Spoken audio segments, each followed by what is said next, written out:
آنے والے تمام لوگوں سے درخواست کی جاتی ہے کہ ایک بار صلوات پڑھ لے۔ اعوذ باللہ من الشیطان الرجیم، بسم اللہ الرحمن الرحیم۔ شہر رمضان الذی انزل فیہ القرآن ھدی للناس وبینات من الھدی والفرقان فمن شہد منکم الشہر فیصومہ۔ آسان ترجمہ یہ ہے، اس سورہ بقرہ کی 185 نمبر کی آیت ہے۔ آسان ترجمہ ہے کہ یہ مہینہ رمضان کا ہے جس میں قرآن کو نازل کیا گیا، لوگوں کے لیے ہدایت اور رہنمائی اور فیصلہ کرنے والی بھی ہے۔ سو جو کوئی اس مہینے کو پہنچے تو اسے چاہیے کہ وہ روزہ رکھ لے۔ اب یہاں پر یہ قرآن کریم ہے، اللہ کا کلام ہے کہ اللہ نے خود نے ارشاد فرمایا کہ رمضان کا مبارک مہینہ جس کو بھی ملتا ہے، جو ایمان والے بندے ہیں، تو اس کو چاہیے کہ روزہ رکھ لے۔ اب یہاں پر کسی کو پوچھنے کی ضرورت نہیں، اس لیے کہ ڈائریکٹ سپیچ ہے اللہ کی طرف سے، اللہ کی طرف سے حکم ہے۔ اب کہیں پر پوچھنے کی ضرورت نہیں کہ کس کو پوچھیں ہم۔ زمین اور آسمان کا مالک جب خود اعلان کرتا ہے کہ جب رمضان کا مبارک مہینہ ملے تو تم روزہ رکھو، بات ختم ہو جاتی، فنش۔ تو یہ مہینے کو اللہ نے ایک زبردست عزت عطا فرمائی ہے۔ اللہ کی شان ہے، اس نے رمضان کو چن لیا ہے رحمت، برکت اور مغفرت کے لیے۔ ساری کی ساری آسمانی کتاب رمضان کے مبارک مہینے میں نازل ہوئی، جتنے صحیفے وہ بھی رمضان کے مبارک میں نازل ہوئے، یہاں تک کہ جو شب قدر ہم کو ملی وہ بھی رمضان میں اللہ نے نازل فرمائی۔ تو اس مہینے کو اللہ نے ایک زبردست عظمت عطا فرمائی۔ سال کے 12 مہینے ہیں، لیکن 11 مہینے کے نام جس طرح رجب، شعبان، وہ سارے نام عربوں نے رکھے، سارے نام عربوں نے رکھے، لیکن رمضان کے مبارک مہینے کا نام اللہ نے خود نے رکھا ہے۔ اسی لیے یہ آیت وہیں سے شروع تھی، شہر الرمضان، شہر الرمضان، رمضان کا مہینہ۔ رمضان سے رمز نکلا، رمز کا مطلب ہوتا ہے جلا دینا۔ اللہ کے خاطر جب بندہ روزہ رکھتا ہے، بھوک اور پیاس کو برداشت کرتا ہے تو اس کی گرمی پیدا ہوتی ہے۔ تو بھوک اور پیاس کی جب گرمی ہوتی ہے تو اللہ کے فضل سے اس کے گناہ معاف ہوتے چلے جاتے روزہ رکھنے والی، یہاں تک کہ جب رمضان پورا ہوتا ہے تو اس کے سارے گناہ معاف ہو جاتے ہیں اللہ کی رحمت سے۔ تو روزے کی یہ خوبی ہے اور اس میں اللہ نے وہ طاقت رکھی ہے کہ جب اللہ کی خاطر جب بندہ روزہ رکھتا ہے تو اللہ تعالیٰ بھی ایسے انتظام چلاتے ہیں کہ اس کے گناہوں کی مغفرت ہوتی رہتی، یہاں تک کہ آخر میں بالکل پاک اور صاف ہو جاتا ہے۔ اللہ کا فرمان ہے کہ ہر نیکی کا اجر 10 گنا ہوتا ہے۔ مثال کے طور پر ایک بار سبحان اللہ کسی نے پڑھا تو فرشتے 10 بار زیرو اس پہ لگا دیتے۔ یہ نیکی کی اللہ نے مقدار رکھی ہے۔ ایک بار الحمدللہ کہا، 10 بار الحمدللہ کا ثواب، 10 بار اللہ اکبر، ایک بار کہا اللہ اکبر 10 بار، تو 10 گنا۔ پھر اللہ تعالیٰ خلاصہ فرماتے ہیں کہ ایک نیکی کا ثواب 10 گنا ہے، اور کبھی کبھی اس نیکی کا ثواب 700 تک پہنچ جاتا ہے۔ 700 تک کا وجہ کیا ہے بھائی؟ 10 سے سیدھا 700 کیوں؟ تو کبھی کبھی نیکیاں جو ہے دل سے اور بڑے اخلاص اور بڑی محبت کے ساتھ ہوتی ہے۔ کافی نیکی ایسی ہے جو دل سے کی جاتی ہے، اس کا مقام جو ہے 700 تک پہنچتا ہے۔ تو یہ ساری نیکی 700 والی بھی، 10 والی بھی، یہ ساری نیکی الگ سے الگ ہے اللہ فرماتے۔ پھر بڑے شان کے ساتھ اللہ فرماتے کہ روزہ میرا ہے، روزہ میرا ہے اور اس کا اجر میں خود دوں گا۔ تو جو لوگ چاہتے ہو قیامت کے ہولناک منظر سے بچنے کے لیے، دنیا میں کبھی کبھی اللہ تعالیٰ نظارے دکھا دیتے۔ ٹرکی میں زلزلہ ہوا، ایک ساتھ 10,000 آدمی کو جنگلوں میں دفن کیا گیا، 10 لاکھ کے زیادہ آدمی بے گھر ہو گئے۔ جو بڑے بڑے محلوں میں، بڑے بڑے مکانوں میں رہتے تھے، روڈ پر آ گئے۔ گھر میں ہمارے پاس گیس ہے، سٹو ہے، پانی ہے، برتن ہے، شیلٹر ہے، یہاں تو کچھ بھی نہیں، نہ سٹو ہے، نہ پانی ہے، نہ شیلٹر ہے، نہ کھانے پینے کی چیزیں۔ ایک مالدار آدمی فقیر بن جاتا ہے، وہ بھی بچ گیا تو نہیں بچا تو بغیر کفن کے دفن، بغیر کفن کے دفن۔ تو یہ اللہ تعالیٰ نظارے دکھاتے ہیں اس لیے کہ ہم جیسے کو احساس ہو کہ جب تک تمہاری سانس چلتی ہے تو میری قدر کر لو، میری قدر کر لو۔ تو اللہ فرماتے روزہ میرا ہے، میں اجر دوں گا۔ تو جو لوگ چاہتے دنیا تو کچھ بھی نہیں، یہ تو 1% نہیں بلکہ پارٹ آف پرسنٹ بھی نہیں ہے۔ جو دنیا کے نظارے دکھائے جاتے ہیں دھرتی کم کے، سیلاب کے، یہ تو پارٹ آف پرسنٹ بھی نہیں ہے، 1% کا۔ اتنا بھیانک اور اتنا ہولناک منظر ہوگا کہ لوگ بے ہوش ہو جائیں، آسمان کے فرشتے کی موت ہو جائے گی، کچھ بے ہوش ہو جائیں گے، کچھ مر جائیں گے، یہ حالت ہوگا فرشتوں کا بھی۔ تو زمین کیا حالت؟ ماں جس کی محبت پوری دنیا میں فیمس ہے، وہ اپنے شیرخوار بچے، دودھ پیتے بچے کو کبھی پھینکتی نہیں، وہ منظر اٹھا کے پھینک دیں گے، صاحب بچے کو اٹھا کے پھینک دیں گی، اتنی گھبرا جائیں گی۔ یہ حال ہوگا قیامت کے روز۔ اس ہولناک منظر سے بچنے کے لیے اگر ہم کو بچنا ہے، عقل چلانی ہے۔ دنیا میں ہم عقل خوب چلاتے ہیں، پیسہ جمع کرنے کے عقل خوب چلاتے، ایک کمرہ ایک فلیٹ بنانے کے لیے زندگی پوری کر دیتے، لیکن جنت کا گھر بنانے کے لیے کبھی سوچتے نہیں۔ تو اس لیے سوچنا چاہیے، ہولناک منظر سے بچنا ہے، قبر کے عذاب سے۔ عذاب میں نے خود نے، اللہ کی قسم کھا کے کہتا ہوں کہ خود میں نے خواب میں دیکھا ہے کہ جسم سے روح نکلتی ہے تو جس طرح یہ پلین ہے، اندر اودھی نے کھا لیا ہے، اور اچانک اگر وہ گرتی ہے، پلائی گرتی ہے یا لکڑا گرتا ہے، تو اودھی کیسے اس کا بالکل باریک باریک باریک باریک ڈیزائن ہو جاتی ہے۔ اس طریقے سے جسم کا حالت ہو جاتا ہے روح نکلنے پر۔ تو جو لوگ چاہتے ہو کہ زندگی اطمینان، ہم کو زندگی سے زیادہ محبت ہے آخرت سے، موت سے زیادہ زندگی سے محبت ہے۔ حضرت علی کرم اللہ فرماتے ہیں کہ جہاد میں جب جانے کے لیے لوگ آناکانی کرتے تھے تو کہتے تھے خدا پاک کی قسم، ایک وار اللہ کی راہ میں ایک وار 1000 وار سے بہتر ہے۔ یعنی موت کے وقت 1000 وار برداشت نہیں کر سکتے، ایک ایک نسوں میں اس کا درد اٹھتا ہے، ایک ایک نسوں سے روح کو گھسیٹی جاتی ہے۔ روح صرف آنکھ میں نہیں ہے، پورے نوز میں ہے، ایک ایک باریک باریک نس میں ہماری روح ہوتی ہے اور پوری نسوں سے گھسیٹا جاتا ہے۔ تو اگر دنیا میں اطمینان سے رہنا ہے، زندگی میں سکون سے جینا ہے، دیکھو زلزلہ ہوتا ہے تو لوگ دفن ہو جاتے ہیں، لوگ گھر کے بے گھر ہو جاتے ہیں نا، لیکن پنچھی کو پوچھو بھائی تجھے کوئی تکلیف ہے؟ نہیں بات دھماکہ میں توڑ گیا، مجھے کوئی تکلیف نہیں ہوئی۔ پنچھیوں کو زلزلے میں تکلیف نہیں ہوتی۔ تو اگر پنچھی کی طرح آسمان سے تعلق رکھنا ہے تو ہم کو بھی آسمان سے تعلق رکھنا پڑے گا۔ اللہ سے تعلق رکھیں گے تو خود بخود اللہ تعالیٰ بلاؤں سے بچا لیں گے۔ دنیا کی زندگی اگر سکون کی چاہیے، خدا کی ذات سے وابستگی کر لو۔ قبر میں عذاب سے بچنا ہے، خدا سے محبت کر لو۔ آخرت کے ہولناک منظر سے بچنا ہے، اللہ اور اس کا رسول جو کہتا ہے اس کو چلو، دنیا اور آخرت ہماری دونوں بن جائے گی۔ ایک چھوٹی سی زندگی اگر یہاں نہیں مانا تو پھر کب مانیں گے بھائی؟ چھوٹی سی زندگی ہے، یہ لمحے جو ملتے ہیں، اگر اس میں نہیں مانا تو کب مانیں گے میرے بھائی؟ قرآن نازل کیا گیا ہماری ہدایت کے لیے، میرے لیے، آپ کے لیے۔ نبی آئے ہمارے لیے ہدایت کے لیے، اللہ کے چہیتے بندے آئے ہدایت کے لیے۔ اب نہیں مانیں گے تو کب مانیں گے؟ تو یہاں پر اللہ فرماتا ہے کہ اگر کسی نے ایک دن کا بھی روزہ رکھ لیا اللہ کے خاطر، دیکھو ایک روزہ اللہ کے خاطر رکھ لیا تو اللہ تعالیٰ دہکتی جہنم قیامت کے روز سارے لوگوں کے آنکھ ایسے ہو جائیں گے، ایک دوسرے کی طرف دیکھیں گے نہیں، لباس نہیں ہوگا لیکن کسی کی ہمت نہیں ہوگی اس کو دیکھ لے، ایسا آنکھ، اتنی بھیانک جہنم ہوگی۔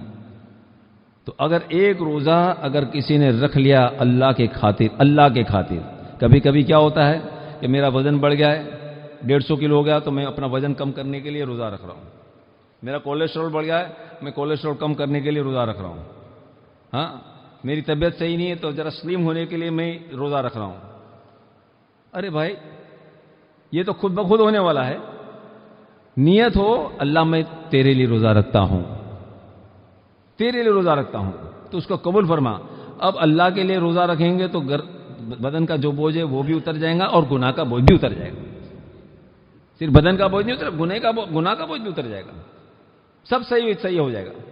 تو روزہ میرے لیے، تو اللہ فرماتے ہیں کہ روزہ اگر ایک دن کا اگر کسی نے روزہ رکھا تو جہنم سے 70 سال دور، ایک روزے کے لیے 70 ایئرس جو چل کر سفر ہوتا ہے یا گھوڑے پر ہوتا ہے، سواری پہ ہوتا ہے، 70 سال تک سفر کرتے رہے، اتنی دوری پر ایک کھائے کے برابر، ایک کھائے کا بھی آتا ہے، ایک کھائے زمین اور آسمان کے درمیان جتنا فاصلہ اتنی ایک کھائے کے برابر دور کر دیتے اللہ۔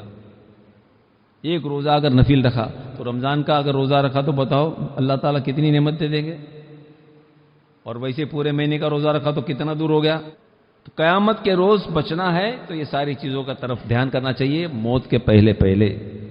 اگر کسی بندے، اچھا یہ حدیث میں یہ بھی آتا ہے کہ اگر کسی بندے نے ایک اللہ کے خاطر ایک نفل روزہ رکھ لیا، رمضان کا نہیں نفل روزہ، تو قیامت کے روز اللہ تعالیٰ اس نفل روزے کے بدلے اتنا ثواب دیں گے، اتنا ثواب دیں گے، اتنا ثواب دیں گے کہ زمین کو فلیٹ کر دی جائے، گول ہے نا، زمین کو فلیٹ کر دی جائے اور پوری زمین کو سونا بھر دیا جائے، اور قیامت کے روز وہ سونا پورا لے کر اس کے بندے کے سامنے پیش کیا گیا جائے جس کو ایک روزے کا ثواب ملا ہوگا، تو سوچے گا نہیں نہیں یہ تو کچھ بھی نہیں ہے، اللہ تعالیٰ نے جو مجھے ثواب دیا اس سے بڑھ کر ہے۔ یہ حدیث میں ہے کہ زمین بھر پورا سونا اگر اس کے سامنے پیش کیا جائے تو بھی اس اجر کے سامنے اس کو کم لگے گا، نہیں نہیں اس سے زیادہ اللہ نے مجھ کو ایک روزے کا ثواب دیا ہے۔ تو بتاؤ کہ مجھے رکھنا چاہیے نہیں رکھنا چاہیے؟ اگر ڈاکٹر کہے کہ بھائی تمہارے بہت خون جاڑا ہو گیا، تمہاری دھڑکن بڑھ گئی ہے، 24 گھنٹہ کچھ کھانا پینا ملے گا نہیں، تو کیا کرو گے بتاؤ؟ اور کھاؤ گے تو مر جاؤ گے، اٹیک آئے گا، پھٹ جائے گا دل بل تمہارا، تو کیا کریں گے؟ چپ۔ تو ایک زمین کے ڈاکٹر کے کہنے پر اپنی جان بچانے کے لیے ہم رک جاتے ہیں، لیکن آسمان والا جب کہتا ہے ایمان بچانے کے لیے تو ہم کیئر نہیں کرتے ہیں۔ ضروری ہے۔ اللہ کے رسول سلام فرماتے ہیں کہ روزہ اور قرآن دونوں سفارش کرائیں گے قیامت کے روز۔ قیامت کا منظر شاید میں نے پچھلی بار پیش کیا کہ ہولناک منظر ہو گئے، اور وہاں پر لوگ بڑے بڑے پیغمبروں کے پاس جا کر التجا کریں گے، آدم علیہ السلام، نوح علیہ السلام، یہ پہلے میں نے پیش کیا، تو بڑے بڑے پیغمبر عذر پیش کریں، نہیں نہیں نہیں جلال، ہم سے یہ ہو گیا، ہم سے یہ ہو گیا، ہم سے یہ ہو گیا، بڑا جلال، عذر پیش کریں گے، اپنی مجبوری پیش کریں گے۔ تو ایسے موقع پر اگر اللہ کے رسول صلی اللہ تعالی وسلم کا ارشاد ہے کہ روزہ اور قرآن سفارش کریں گے تو ہم کو یہ کرنا چاہیے نہیں؟ گئے کھڑے ہو گئے، اللہ فرماتا روزہ میرا ہے، آ جاؤ۔ ہولناک منظر میں اگر خدا بلا دے کہ وعدہ کرتے اللہ تعالیٰ کہ روزہ میرا، اس کا اجر میں دوں گا، تو قیامت کے ہولناک منظر میں اگر وہ پروردگار ہم کو بلاوے تو کیا ہم کو کیا ذلیل کرے گا؟ انعام دے گا، مغفرت کر دے گا، جنم سے بچا دے گا، جنت تک پہنچا دے گا۔ اس سے بڑھ کر کیا چاہیے ہم کو؟ پھر بھی ہم نہ روزہ رکھیں۔ اس لیے ہاتھ جوڑ کر سارے آرگنائزیشن کے ممبر نہیں بلکہ پوری دنیا کے لوگ جو ایمان والے بندے ہیں، سارے لوگوں سے کہتا ہوں کہ اللہ اگر اس بات پر راضی ہے کہ اجر دینے کو تیار ہے تو ہم سب کو چاہیے کہ رمضان کے روزے رکھ لے، رمضان کے روزے رکھ لے۔ تو اللہ کے رسول صلی اللہ علیہ وسلم فرماتے کہ روزہ اور قرآن دونوں سفارش کریں گے۔ اچھا دونوں سفارش، اے اللہ تعالیٰ میرا حق ادا کیا، روزہ میرا حق ادا کیا، اللہ میرا حق ادا کیا، زید روزہ ضد کرے گا، نہیں نہیں اس کی مغفرت کر دے، فرشتے لا کر گناہ کر، ارے یہ اس نے یہ کیا، اس نے، ارے ہاں ہاں ٹھیک ہے اللہ، لیکن تم اس نے میرا حق ادا، اس کو معاف کر دے، میرے بھوک اور پیاس کو برداشت۔ قرآن کو اللہ تعالیٰ ایک شکل دیں گے جوان انسان کی، خوبصورت جوان، وہ ضد کرے گا، نہیں اللہ معاف کر دے، اللہ معاف کر دے، پھر اللہ معاف کریں گے تو اللہ تعالیٰ اس کو لباس دے، بہترین جنت کا لباس دیا جائے گا۔ پھر آخر میں قرآن کہے گا اللہ تعالیٰ اس سے تو راضی ہو جا، بولو کیا چاہیے اس سے زیادہ ہم کو؟ پھر بھی ہم قرآن نہیں پڑھتے۔ رمضان کا مبارک مہینے میں جو ضعیف، جو بالکل جن کو کام نہیں ہے، میں تو کہتا ہوں لگاتار قرآن پڑھتے رہو۔ ہم نے دیکھا ایک آدمی کو ہم سمجھتے تھے بیچارہ سیدھا سادہ، یہ تو دنیا بھر کے کھیل کھیل چکا آدمی، لیکن رمضان آتا تو لگاتار قرآن پڑھتا تھا۔ کسی کو خواب میں دیکھا وہ کہتے چلو چلو چلو چلو، اللہ نے بول دیا چلو ابھی کھڑے رہنے کی، چلو چلو اللہ نے مغفرت، چلو چلو اب۔ تو قرآن کی یہ فضیلت ہے، ہماری نگاہ میں گرا ہوا انسان ہے لیکن قرآن پڑھنے والے کو اللہ تعالیٰ ایسی عزت بھی دے دیتے ہیں۔ تو یہ ہے قرآن عربی میں ترجمے کے، اپنے بھائی جتنے پڑھتے کبھی ترجمہ پڑھتے نہیں۔ رمضان کے مبارک مہینے میں عربی، بھلے پھر تم کو عربی نہیں آتا تو لپی گجراتی رہتی ہے، الحمدللہ رب العالمین الف لام میم ذالک الکتاب لا ریب، اس طریقے سے ترجمہ 11 مہینے تمہارے پاس ہے، لیکن 1 مہینہ عربی میں پڑھو، عربی میں۔ تو اللہ کا فرمان ہے کہ جو رمضان پہ پہنچے اسے چاہیے کہ روزہ رکھ لے۔ تو عرض میں کر رہا تھا کہ کافی ضعیف ہوتے جو روزہ نہیں رکھ سکتے، 80 سال 89، تو کافی ضعیف ایسے ہوتے کہ جو نہیں رکھ سکتے روزہ، لیکن رمضان کی قدردانی کرتے ہیں، روزے دار کی قدردانی کرتے ہیں۔ بھلے میری طبیعت خراب ہے، مجھے ڈاکٹر نے منع کیا ہے، میں نہیں رکھ سکتا ہوں، کمزور ہوں، لیکن سب کے سامنے روزہ نہیں، پان نہیں کھاتے، سگریٹ کی عادت ہے، بیڑی کی عادت ہے، بیڑی کے بغیر سانس نہیں چل رہی، تو سب کے سامنے بیڑی نہیں پیتے، ادب اور احترام۔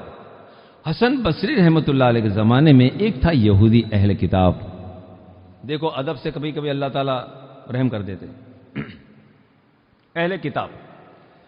اب یہ تھا تو اہل کتاب، لیکن مسلمانوں کی بڑی قدر کرتا تھا، بڑا ادب اور احترام کرتا تھا مسلمانوں کا، رمضان کا بھی ادب کرتا تھا، روزے دار کا بھی ادب کرتا تھا۔ رمضان کا مبارک مہینہ آوے تو گھر میں کھانا بھی نہیں پکاوے، بھائی چولہا جلے گا، خوشبو اگر کھانے کی بار آئیں گی تو روزے دار کو تکلیف ہوگی، تو پورا مہینہ کھانا بھی نہیں پکاتا، اتنا ادب۔ لیکن وہ یہودی تھا، اہل کتاب، لیکن اس کو احساس تھا کہ نہیں مسلمان روزہ رکھتے ہیں۔ اس کے یہاں پر ایک لڑکا تھا 6-7 سال کا، ماں مر گئی، اب یہ باپ ہے بڑی محبت بچے سے، ماں اور باپ بن کر یہ پرورش کر رہا ہے بچے کی، بڑی محبت، جب بھی بات کرے بڑی محبت سے، کبھی سختی سے بات نہیں، کبھی گالی نہیں دی، کبھی چاٹا نہیں مارا، کچھ بھی نہیں، بڑی محبت سے بات۔ ایک دن رمضان کا مبارک مہینہ تھا، گھر کے دور تھوڑا صبح کا وقت تھا، سورج نکل چکا تھا، لیکن ایک مکان کے آڑ میں نابالغ چھوٹے چھوٹے بچے کھیل رہے تھے، لیکن سب روزے دار تھے۔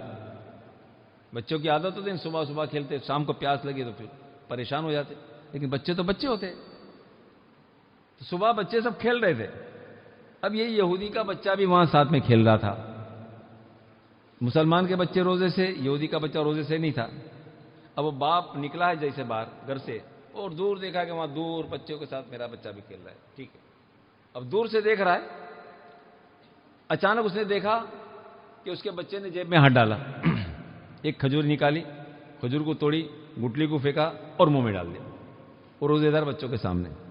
جیسے یہودی نے دیکھا، ارے وہ بچے روزے دار ہے، اس کے سامنے میرے بچے نے کھجور منہ میں ڈال دیا سب کے سامنے۔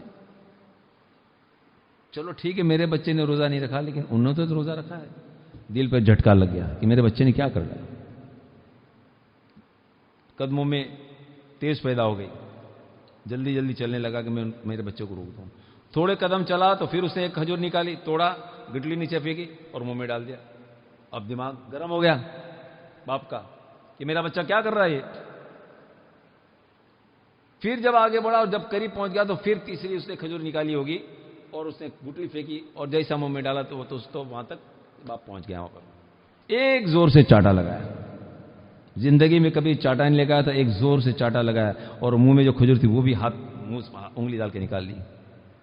بچہ سمجھ نہیں پایا کہ میرا باپ آج دن تک کبھی غصے میں نہیں تھا، کبھی غصے میں مجھ سے بات نہیں کیا، لیکن آج یہ کیا ہوگا، کیا سمجھ میں نہیں آئی اس کو بات، بچے کو، معصوم تھا بچہ، ایک زور سے چاٹا تو ڈر گیا، ہیبت آ گئی کہ میرے باپ نے کیوں مارا مجھے۔ پھر باپ نے کہا تجھے شرم نہیں آتی ہے کہ روزے دار کے ساتھ تو سامنے تو کھجور کھا رہا ہے، ارے تو نے نہیں روزہ رکھا لیکن ان لوگوں نے تو روزہ رکھا ہے نا۔ پھر بھی بچہ تو بچہ ہے، آدھی بات سمجھ میں آئی آدھی نہیں آئی، لیکن ڈر گیا تھا وہ بچہ، بات باپ کر رہا تھا لیکن بات اتر نہیں رہی تھی، ڈر گیا تھا، ہیبت۔ اب ہیبت کی وجہ سے بھوک مر گئی، پیاس مر گئی، باپ کھلانے کو چاہتا ہے لیکن کھانے کو تیار نہیں، تھوڑا سا پانی وغیرہ لکوڈ وغیرہ لیتا ہے لیکن کھانا نہیں چلتا، بھوک مر گئی اس کی۔ دوسرے دن تو بخار چڑھ گیا، حکیموں کو بلایا تو بھائی یہ تو دہشت میں آ گیا بچہ، اس کا جو دہشت جو ہے بوجھ خوف وہ دماغ میں چڑھ گیا، اس کے لیے بخار آ گیا اس کو۔ تیسرے دن بہت سمجھایا، یہاں وہاں کی پھسلانے کی بات کی، لیکن بچے کے دماغ میں ایک دم دہشت بیٹھ گئی تھی۔ آخرکار تیسرے دن زبردست بخار چڑھا اور اسی حالت میں اس بچے کی موت ہو گئی۔ موت ہو گئی تو باپ کے دل پر بڑا صدمہ لگ گیا کہ میں نے کیا کر ڈالا، کیوں میں نے چاٹا لگایا۔ پھر دل میں احساس ہوتا ہے کہ میں نے چاٹا تو اس لیے لگایا کہ روزے دار بچے تھے، میرے بچے نے، ٹھیک ہے میرے بچے نے روزہ نہیں رکھا لیکن کم سے کم کھجور تو اس کو نہیں کھانی تھی، اس لیے میں نے چاٹا لگایا۔ دل میں احساس ہوتا ہے کہ جو ہوا مناسب تو نہیں ہوا، لیکن ساتھ میں تھوڑی تسلی اس بات کی ہے کہ ہاں میں نے اس لیے کیا کہ رمضان کا مبارک مہینہ تھا، میں نے روزے کے وجہ سے یہ ادب کیا، اللہ کے مہینے کا احترام کیا، اس کا ادب کیا، اور روزے دار کا میں نے ادب کیا، اس کی وجہ سے میں نے اس کو چاٹا مار دیا۔ ہاں ٹھیک ہے مجھ سے غلطی ہوئی، احساس ہے، دل میں صدمہ زبردست. اب بچے کے مرنے پر دل پر بڑا زبردست اثر ہوا. جیسے بچے کے دل میں ہیبت چھا گئی، اسی طریقے سے یہودی کے دل پر بھی ہیبت چھا گئی. اس کی بھی یہی حالت رہی کہ بڑی محبت بچے سے، اور وہ بچہ ماں بھی نہیں ہے، ماں اور باپ بن کے اس کی پرورش کر رہا ہے. ایسا بچہ ہاتھ سے چلا گیا تو بڑا احساس ہوا. اس کی بھی یہ حالت، کھانا پینا بند، بھوک مر گئی، پیاس مر گئی، دماغ کام نہیں کر رہا، بے ہوش جیسا ہو گیا. دوسرے دن اس کو بھی بخار چڑھا. تیسرے دن جس طرح بچے کی موت ہوئی، اس طرح صدمے کی وجہ سے اس باپ کی بھی موت ہو گئی. پورے بسرے میں بما بم ہو گئی، بما بم کرے بھائی یہ ہو گیا، یہ ہو گیا، یہ ہو گیا. 2-3 دن کے بعد حسن بصری رحمۃ اللہ علیہ خواب میں دیکھتے تو خوشحال نظر آتا ہے، خوشحال نظر آتا ہے. یہودی اہل کتاب خوشحال نظر آتا ہے. تو حسن بصری رحمۃ اللہ علیہ پوچھتے، ارے تو خوشحال ہے، کس بات کی خوشی ہے؟ تو کہا کہ اس بات کی خوشی کہ اللہ نے میری مغفرت فرما دی. تیری مغفرت فرما دی؟ حسن بصری رحمۃ اللہ علیہ تعجب خواب میں تیری مغفرت فرما دی؟ ہاں اللہ نے مغفرت فرمایا. پھر اللہ نے فرمایا کہ اے میرے بندے، تو نے رمضان کی قدردانی کی، تو نے روزے دار کی قدردانی کی، اس لیے میں تیری قدر کرتا ہوں، جا میں تیرے گناہوں کو معاف کر دیتا ہوں. تو ایسے بھی معاملات ہوتے ہیں، ایسے بھی قصے ظاہر ہوتے ہیں جس سے پتہ چلتا ہے کہ رمضان کے مبارک مہینے کی قدردانی بھی کرنی چاہیے. کافی لوگ نہیں رکھتے ہیں، لیکن احساس تک نہیں ہے، احساس تک نہیں. کبھی کبھی ایسا بھی ہوتا ہے کہ کچھ لوگوں کو تو علم ہی نہیں ہے نا، کافی لوگوں کا مذہب کا علم ہی نہیں، تو کیا کرے وہ. کبھی کبھی علم نہ ہونے کی وجہ سے بے درکاری ہو جاتی ہے، دین سے بے رغبتی ہو جاتی ہے. اور کبھی کبھی علم ہونے کے باوجود ورثے میں جو دین ملتا ہے، مذہب ملتا ہے، تو اس کی قدردانی نہیں ہوتی. بھائی ورثے میں باپ مسلمان ہے، بیٹا مسلمان ہے، پوتا مسلمان ہے، ٹھیک ہے مسلمان ہے ہم مسلمان، نام مسلمان ہے، لیکن دین سے کچھ لینا دینا نہیں. ایسے کافی لوگ ہوتے ہیں بیچارے. تو ضروری ہے کہ جو دیندار ہے، علم والے ہے، اس کو علم پہنچانا چاہیے، اور جس کے پاس علم نہیں ہے اس کو بھی علم والے کے پاس پہنچنا چاہیے. دونوں کے طرف سے محنت ہونی چاہیے، اور پھر جب علم ملے گا تو انشاءاللہ دنیا بھی بنتی ہے اور آخرت بھی بنتی ہے. اللہ سے دعا کرتے اللہ تعالی ہم سب کو صراط المستقیم پر چلنے کی توفیق عطا فرمائے. وآخر دعوانا الحمدللہ رب العالمین برحمتک یا ارحم الراحمین. اللہ اکبر، اللہ اکبر، لا الہ الا اللہ، واللہ اکبر، اللہ اکبر، وللہ الحمد. اللہ اکبر، اللہ اکبر، لا الہ الا اللہ، واللہ اکبر، اللہ اکبر، وللہ الحمد.